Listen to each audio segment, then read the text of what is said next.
તો વાત કરીએ ગીર સોમનાથની તો કરોડો ભક્તોની અખંડ આસ્થાનું કેન્દ્ર એવા પ્રથમ જ્યોતિર્લિંગ શ્રી સોમનાથ મંદિર ખાતે પ્રતિ વર્ષ કાર્તિકી પૂર્ણિમાની મધ્યરાત્રિના 12 કલાકે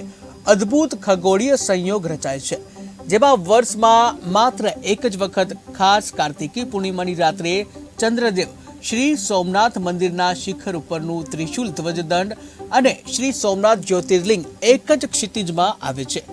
માનવામાં આવે છે કે જે સ્થાન પર ચંદ્રદેવને ક્ષય રોગમાંથી શિવજીએ મુક્તિ આપી હતી, તે જ સ્થાન પર શ્રી સોમનાથ મહાદેવનો અભિષેક કરવા માટે પ્રતિ વર્ષ કાર્તિકી પૂર્ણિમાની રાત્રિએ ચંદ્ર પોતે પધારે છે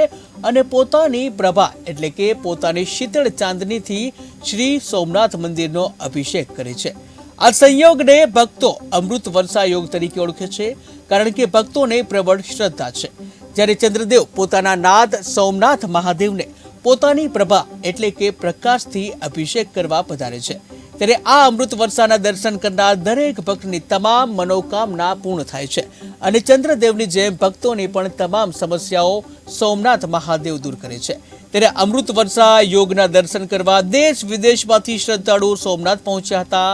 જ્યાં ભક્તોએ પોતાના અને પરિવારના કલ્યાણની સાથે વિશ્વના કલ્યાણની સોમનાથ મહાદેવને પ્રાર્થના કરી હતી। ત્યારે કાર્તિકી પૂર્ણિમાના આ અદ્ભુત સંયોગને અનુલક્ષીને શ્રી સોમનાથ મંદિરમાં રાત્રિના 11 વાગે મહાપૂજા કરવામાં આવી હતી, તેમજ પરંપરા અનુસાર મધ્યરાત્રિએ 12 કલાકે સોમનાથ મહાદેવની મહાઆરતી પણ કરવામાં આવી હતી।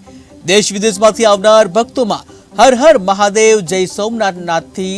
શ્રી સોમનાથ મંદિર પરિસર ગુંજી ઉઠ્યું હતું। હર વર્ષે કાર્તિકી પૂર્ણિમાના દિવસે ભગવાન ભોળાનાથ દેવોના દેવ મહાદેવ, જેમણે ચંદ્ર ભગવાનને અહીંયા ધારણ કરેલા, જે ચંદ્રમૌલીશ્વર મહાદેવ કહેવાય, જે સોમનાથ મહાદેવના આ મંદિરની અંદર દર વર્ષે એક ખગોળી એવી ઘટના બને છે કે રાત્રિના 12 વાગે મહાઆરતી થાય છે। મહાઆરતી બાદ રાત્રિના 12 વાગ્યાના સમયે ચંદ્ર ભગવાન જે છે એ એકદમ તે મંદિરના શિખર ઉપર આવે છે અને જ્યાં આગળ ભગવાને ચંદ્ર ધારણ કર્યું હતું એ જગ્યા આ છે। આજના દિવસે ઘણી બધી સંખ્યામાં લોકો અહીંયા આવે છે અને દર્શનનો લાભ લે છે। જેની લોકો આતુરતાથી રાહ જોતા હોય છે એ મેળાને આજે 5મો દિવસ એટલે કે કાર્તિકી પૂનમ અને આજે એની પૂર્ણાહુતિ છે, ત્યારે ખાસ કરીને આજના દિવસે સોમનાથ મંદિર આમ તો 5 દિવસ રાત્રે 11 વાગ્યા સુધી દર્શનાર્થીઓ માટે ખુલ્લું રાખવામાં આવે છે। ખાસ કરીને જ્યારે આજે કાર્તિક પૂર્ણિમા છે ત્યારે રાત્રે 12 વાગે ભગવાનની મહાઆરતી થાય અને એ જ સમયે એક અદ્ભુત નજારો એટલે કે રાત્રે 12 વાગે બરાબર ચંદ્રમા મંદિરના બરાબર શિખર ઉપર એના